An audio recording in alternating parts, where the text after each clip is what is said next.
Documento 73. El Jardín del Edén. La decadencia cultural y la pobreza espiritual que se derivaron de la caída de Caligastia y de la consiguiente confusión social, tuvieron poco efecto sobre el estado físico o biológico de los pueblos de Urantía.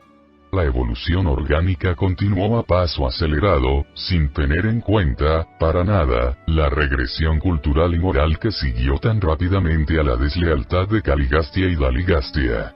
Hace casi 40.000 años, hubo un momento en la historia planetaria en que los portadores de vida de servicio observaron que, desde un punto de vista puramente biológico, el progreso del desarrollo de las razas de Urantía se acercaba a su culminación.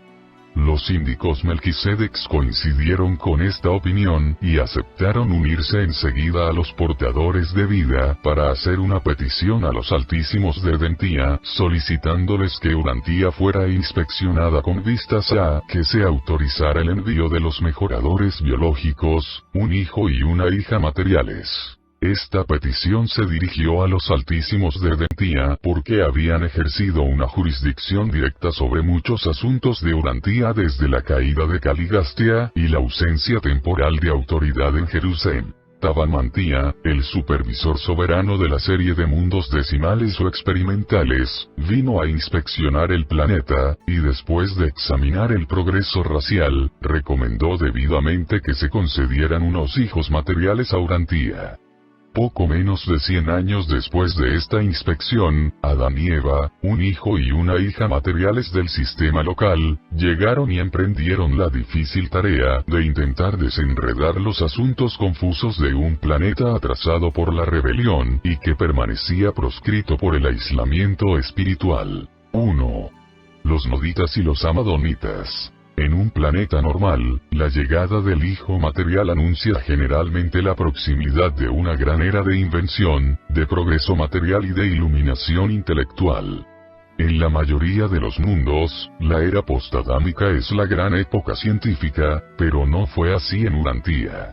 Aunque el planeta estaba poblado de razas físicamente capacitadas, las tribus languidecían en el abismo del salvajismo y del estancamiento moral. 10.000 años después de la rebelión, todos los beneficios de la administración del príncipe habían prácticamente desaparecido. Las razas del mundo estaban poco mejor que si este hijo descaminado no hubiera venido nunca a Urantía. Las tradiciones de Dalamatía y la cultura del príncipe planetario solo perduraron entre los noditas y los amadonitas. Los noditas eran los descendientes de los miembros rebeldes del Estado Mayor del Príncipe, y su nombre provenía de su primer jefe, Nod, el antiguo presidente de la Comisión de la Industria y el Comercio de Dalamatía. Los amadonitas eran los descendientes de aquellos andonitas que escogieron permanecer leales con Van y Amadón. Amadonita es más bien una denominación cultural y religiosa que un término racial. Desde el punto de vista racial, los amadonitas eran esencialmente andonitas. Nodita es un término tanto cultural como racial, ya que los mismos noditas constituyeron la octava raza de Urantía. Existía una enemistad tradicional entre los noditas y los amadonitas. Este odio hereditario afloraba constantemente cada vez que los descendientes de estos dos grupos intentaban participar en alguna empresa común. Incluso más tarde, les resultó extremadamente difícil trabajar juntos en paz en los asuntos del Edén. Poco después de la destrucción de Dalamatía, los seguidores de Nod se dividieron en tres grupos principales. El grupo central permaneció en las inmediaciones de su tierra natal, cerca de la cabecera del Golfo Pérsico. El grupo oriental emigró hacia las regiones de las tierras altas de Elam, justo al este del valle del Éufrates.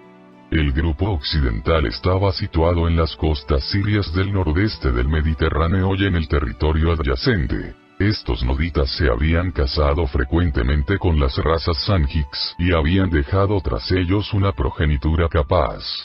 Algunos descendientes de los rebeldes dalamatianos se unieron posteriormente a Van y a sus leales seguidores en las tierras situadas al norte de Mesopotamia. Aquí, en las proximidades del lago Van y en la región sur del mar Caspio, los noditas se unieron y se mezclaron con los amadonitas, y fueron contados entre los poderosos hombres de la antigüedad. Antes de la llegada de Adán y Eva, estos grupos, los noditas y los amadonitas, eran las razas más avanzadas y cultas de la Tierra. 2. Los proyectos para el jardín. Durante cerca de 100 años antes de la inspección de Tabamantía, Van y sus asociados habían predicado, desde su sede de ética y de cultura mundial situada en las tierras altas, la venida de un hijo prometido de Dios, mejorador de la raza, instructor de la verdad y digno sucesor del traidor Caligastia. La mayoría de los habitantes del mundo, en aquellos tiempos, mostró poco o ningún interés por estas predicciones, pero aquellos que estaban en contacto inmediato con Van y Amadón, se tomaron en serio estas enseñanzas, y empezaron a hacer planes para recibir adecuadamente al hijo prometido. Van contó a sus asociados más allegados la historia de los hijos materiales de Jerusalén, lo que había conocido de ellos antes de venir a Urantía. Sabía muy bien que estos hijos adámicos vivían siempre en hogares sencillos pero encantadores rodeados de jardines.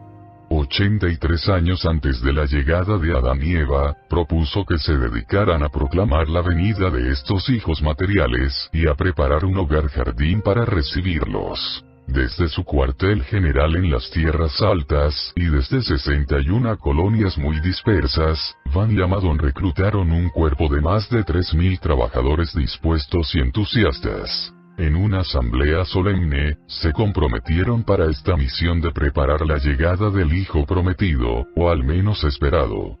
Van dividió a sus voluntarios en 100 compañías, con un capitán al mando de cada una de ellas y un asociado que servía en su estado mayor personal como oficial de enlace, reteniendo a Amadón como asociado personal. Todas estas delegaciones empezaron en serio su trabajo preliminar, y la comisión encargada del emplazamiento del jardín salió a buscar el lugar ideal. Aunque Caligastia y Daligastia habían sido despojados de una gran parte de su poder para hacer el mal, hicieron todo lo posible por impedir y obstaculizar el trabajo de preparar el jardín. Pero sus maquinaciones perversas fueron compensadas ampliamente con las fieles actividades de casi 10.000 criaturas intermedias leales, que trabajaron infatigablemente para que progresara la empresa. 3. El emplazamiento del jardín. La comisión encargada del emplazamiento estuvo ausente durante cerca de 3 años. Realizó un informe favorable sobre 3 emplazamientos posibles. El primero era una isla del Golfo Pérsico. El segundo era un emplazamiento fluvial que fue ocupado más tarde por el segundo jardín. Y el tercero era una península larga y estrecha, casi una isla, que sobresalía hacia el oeste desde las costas orientales del mar Mediterráneo. La comisión apoyó casi por unanimidad la tercera solución. Se escogió este lugar, y se tardaron 2 años en trasladar la sede cultural del mundo, incluyendo el árbol de la vida, a esta península mediterránea. Todos los habitantes de la península, a excepción de un solo grupo, se marcharon pacíficamente cuando llegaron Van y sus compañeros. Esta península mediterránea tenía un clima salubre y una temperatura uniforme. Este tiempo estable se debía a las montañas que la rodeaban y al hecho de que esta zona era casi una isla en un mar interior. Llovía abundantemente en las tierras altas circundantes, pero rara vez en el propio Edén.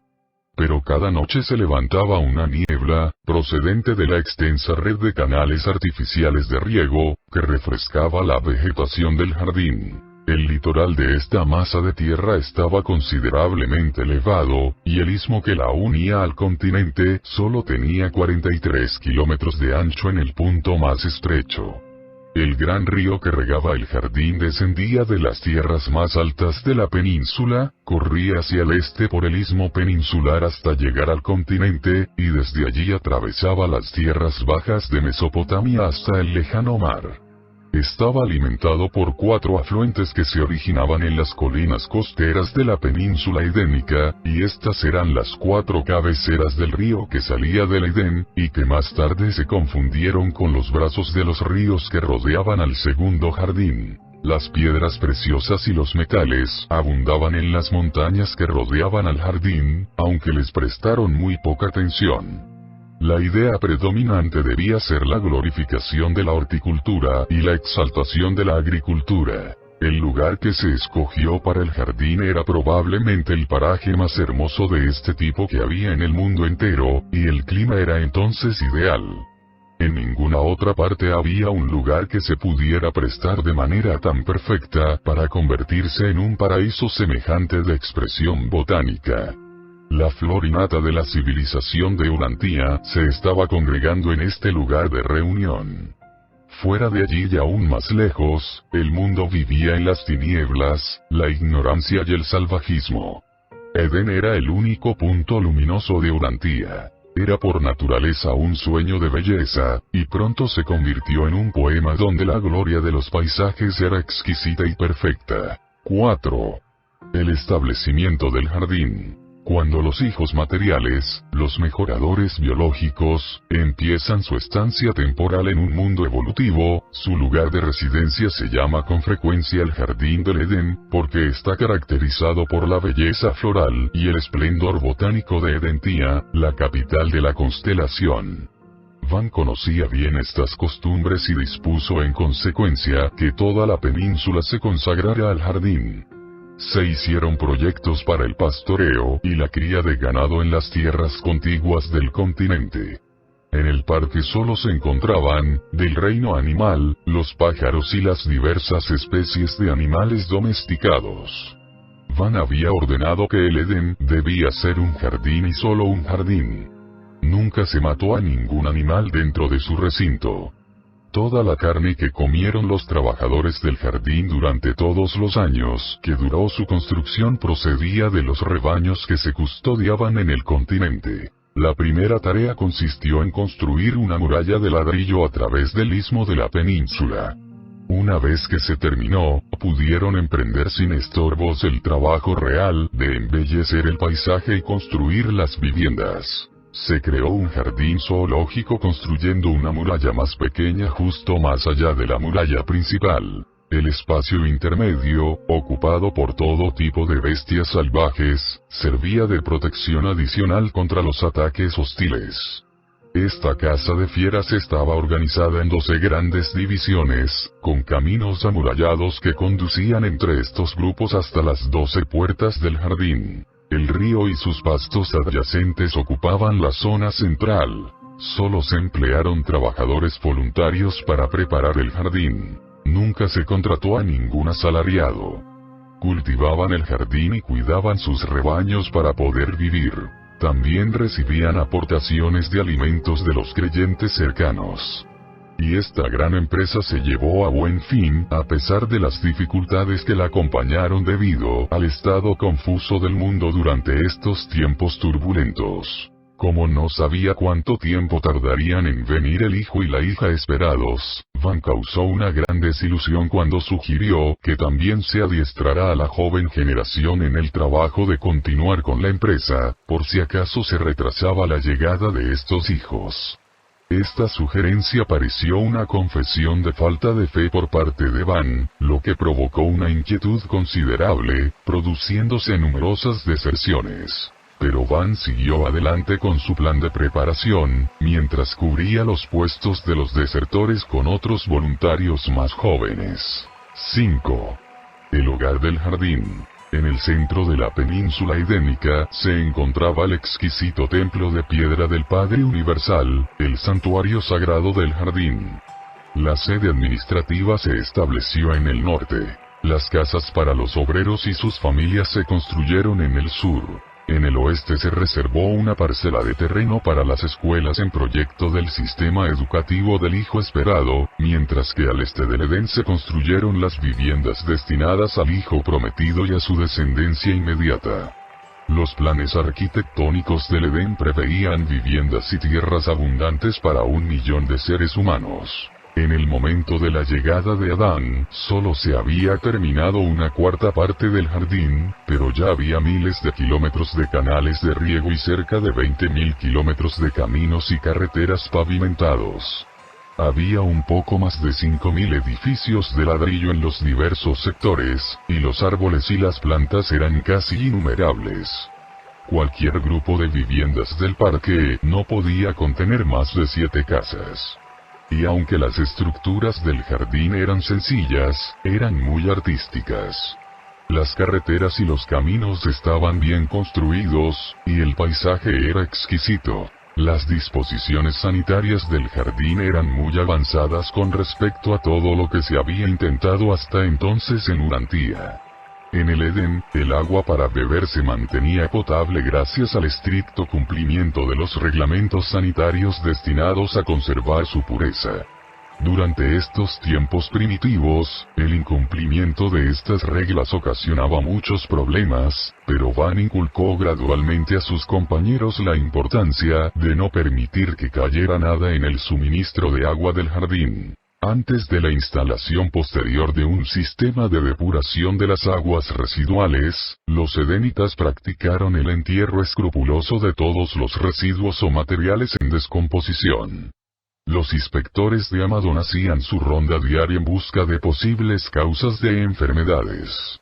Los urantianos no han vuelto a tener conciencia de la importancia de la lucha preventiva contra las enfermedades humanas hasta finales del siglo XIX y en el siglo XX. Antes de la desorganización del régimen adámico, se había construido un alcantarillado cubierto de ladrillos, que pasaba por debajo de los muros, y desembocaba en el río del Edén, aproximadamente 1,5 kilómetros más allá del muro exterior o menor del jardín. En la época de la llegada de Adán, la mayor parte de las plantas de esta región del mundo crecían en el Edén. Muchos frutos, cereales y nueces ya habían sido mejorados notablemente. Aquí se cultivaron por primera vez muchas legumbres y cereales modernos, pero decenas de variedades de plantas nutritivas se perdieron posteriormente para el mundo. Aproximadamente el 5% del jardín estaba sometido a un cultivo artificial intensivo, el 15% estaba parcialmente cultivado, y el resto se dejó en un estado más o menos natural hasta que llegara Adán, pues se consideraba que era mejor terminar el parque de acuerdo con sus ideas. Así es como se preparó el jardín del Edén para recibir al Adán prometido y a su esposa. Este jardín habría hecho honor a un mundo que hubiera estado bajo una administración perfeccionada y un control normal. Adán y Eva quedaron muy complacidos con el diseño general del Edén, aunque hicieron muchos cambios en el mobiliario de su residencia personal. Aunque el trabajo de embellecimiento no estaba terminado del todo en el momento de la llegada de Adán, el lugar ya era una joya de belleza botánica. Y durante los primeros días de su estancia en el Edén, todo el jardín tomó una nueva forma y asumió nuevas proporciones de belleza y de esplendor. Urantía no ha albergado nunca, ni antes ni después de esta época, una exposición de horticultura y agricultura tan hermosa y tan completa. 6. El árbol de la vida. En el centro del templo del jardín, Van plantó el árbol de la vida que había guardado durante tanto tiempo, cuyas hojas servían para curar a las naciones, y cuyos frutos lo habían sustentado durante tanto tiempo en la tierra. Van sabía muy bien que Adán y Eva dependerían también de este regalo de Urantía para mantenerse con vida una vez que hubieran aparecido en Urantía con una forma material. En las capitales de los sistemas, los hijos materiales no necesitan el árbol de la vida para subsistir. Solo dependen de este complemento, para ser físicamente inmortales, cuando se repersonalizan en los planetas. El árbol del conocimiento del bien y del mal puede ser una figura retórica, una descripción simbólica que abarca una multitud de experiencias humanas, pero el árbol de la vida no era un mito. Era real y estuvo presente durante mucho tiempo en Urantia. Cuando los altísimos de Edentia aprobaron el nombramiento de Caligastia como príncipe planetario de Urantia y el de los 100 ciudadanos de Jerusalén como su estado mayor administrativo, enviaron al planeta un arbusto de Edentia por medio de los Melquisedecs, y esta planta creció en Urantia hasta convertirse en el árbol de la vida. Esta forma de vida no inteligente es originaria de las esferas sede de las constelaciones y también se encuentra en los mundos sede de los universos locales y de los superuniversos, así como en las esferas de Abona, pero no en las capitales de los sistemas. Esta superplanta almacenaba ciertas energías espaciales que servían de antídoto contra los elementos que producen la vejez en la existencia animal. El fruto del árbol de la vida se parecía a una batería de acumuladores superquímicos que, cuando se comía, liberaba misteriosamente la fuerza del universo que prolonga la vida. Esta forma de sustento era completamente ineficaz para los seres evolutivos normales de Urantia, pero sí era expresamente útil para los 100 miembros materializados del estado mayor de Caligastia y para los 100 andonitas modificados que habían contribuido con su plasma vital al estado mayor del príncipe, y que habían recibido a cambio un complemento de vida que les permitía utilizar el fruto del árbol de la vida para prolongar indefinidamente su existencia que, de otra manera, hubiera sido mortal. Durante la época del gobierno del príncipe, el árbol crecía en la tierra del patio circular central del templo del padre. Cuando estalló la rebelión, Van y sus asociados lo hicieron crecer de nuevo, a partir de su núcleo central, en su campamento provisional. Este arbusto de Edentia fue trasladado posteriormente a su refugio en las tierras altas, donde sirvió a Van y a Madón durante más de 150.000 años. Cuando Van y sus asociados prepararon el jardín para Adán y Eva, trasplantaron el árbol de Edentia al jardín del Edén, donde creció una vez más en el patio circular central de otro templo del Padre. Adán y Eva comían periódicamente su fruto para mantener su forma dual de vida física. Cuando los planes del hijo material se desviaron del camino recto, Adán y su familia no obtuvieron la autorización de llevarse del jardín el núcleo del árbol. Cuando los noditas invadieron el Edén, les contaron que se volverían como dioses si comían el fruto del árbol. Para gran sorpresa suya, lo encontraron sin protección. Durante años comieron abundantemente su fruto, pero no les produjo ningún efecto. Todos eran mortales materiales del reino. Carecían del factor que actuaba como complemento del fruto del árbol.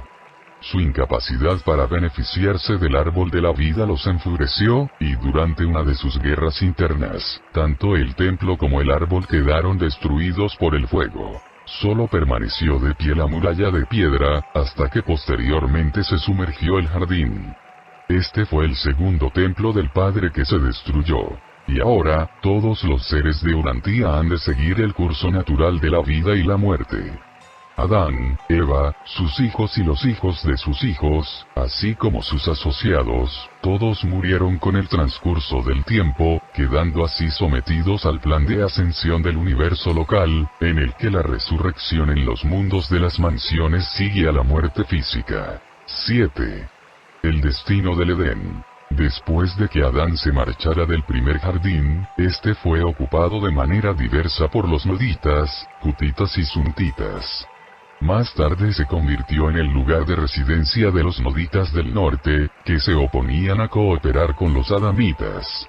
Después de que Adán dejara el jardín, estos noditas inferiores ocuparon la península durante cerca de 4.000 años. Entonces, en combinación con una violenta actividad de los volcanes circundantes y la sumersión del puente terrestre que unía Sicilia con África, el fondo oriental del mar Mediterráneo se hundió, arrastrando bajo las aguas a toda la península edénica.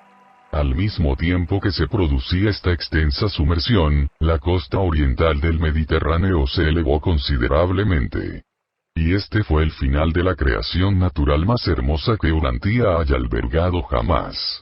El hundimiento no fue repentino, sino que se necesitaron varios cientos de años para que toda la península se sumergiera por completo. No podemos considerar de ninguna manera esta desaparición del jardín como una consecuencia del aborto de los planes divinos, o como resultado de los errores de Adán y Eva. Consideramos que la sumersión del Edén no fue más que un acontecimiento natural, pero nos parece que el hundimiento del jardín fue calculado para que se produjera aproximadamente en el momento en que la acumulación de las reservas de la raza violeta eran suficientes para emprender la tarea de rehabilitar los pueblos del mundo. Los Melquisedecs aconsejaron a Adán que no iniciara el programa de mejoramiento y mezcla de las razas hasta que su propia familia no contara con 500.000 de miembros. Nunca se tuvo la intención de que el jardín fuera el hogar permanente de los adamitas. Tenían que convertirse en los emisarios de una nueva vida para el mundo entero. Tenían que movilizarse para llevar a cabo una donación desinteresada a las razas necesitadas de la tierra. Las instrucciones que los Melquisedecs dieron a Adán implicaban que debería establecer unos centros raciales, continentales y divisionarios que estarían a cargo de sus hijos e hijas inmediatos, mientras que él y Eva tendrían que repartir su tiempo entre estas diversas capitales del mundo como consejeros y coordinadores del Ministerio Mundial para el Mejoramiento Biológico, el Progreso Intelectual y la Rehabilitación Moral. Presentado por Solonia, la voz seráfica en el jardín.